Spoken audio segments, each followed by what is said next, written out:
Hi, boys and girls. This next activity is all about learning how to be a really super friend in your community and in our school. So, the question that I have for you is, if you were a superhero, what would you do? And how would you make sure that people were helped? Now, I know when you think of a superhero, you think of an awesome power, like being invisible or being able to shoot webs out of your hands.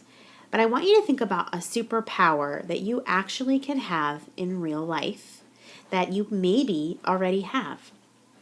A good example that I'm thinking of is I've seen a lot of really good friends in our classroom.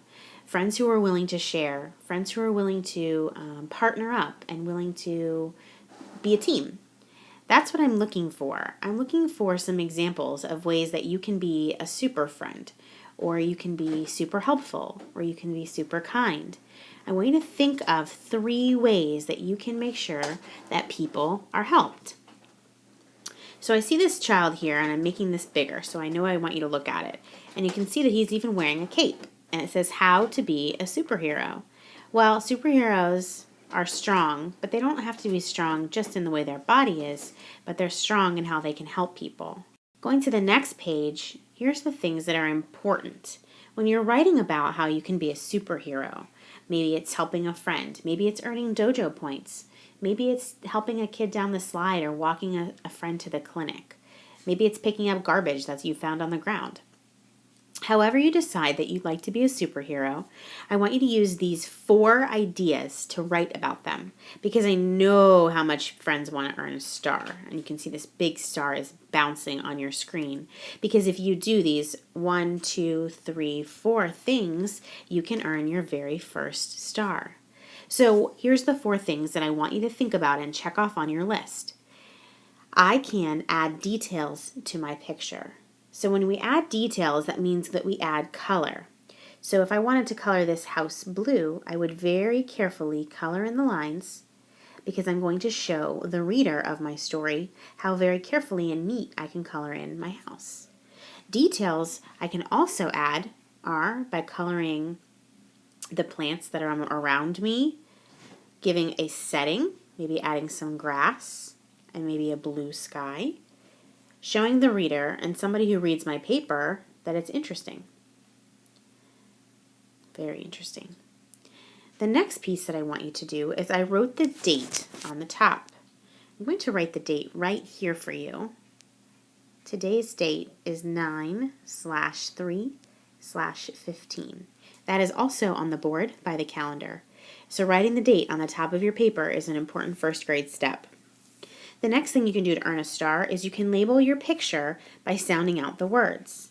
So I'm going to take a look at this picture here of this fish. I'm going to get closer. I know it's kind of hard to see, but you see these lines that are listed here. Somebody has labeled the parts of the fish, like the eye and the tail and different parts of the fish. I want you to label whatever picture you're drawing on your superhero page. And the last piece is I wrote a sentence, a full sentence. I can go to the park, period. I'm going to make a big period so you can see it. And I want you to notice that the first letter in your sentence starts with a capital letter. I'm circling it because the very first letter is always capital. If you do these 4 things that will be on your paper, you'll be able to earn a star. Your very, very first star. And I know how excited you would be to go home and show mom and dad your first star. Paper looks like. It says, if I were a superhero, I would have these 3 superpowers. I want you to think of 3 sentences. 1, 2, 3. Each sentence needs to be a complete message. If I was a superhero, I would help a friend, pick up garbage. What would you do to help Sanders, our school community, be a better place to come and learn? I really can't wait to read these papers.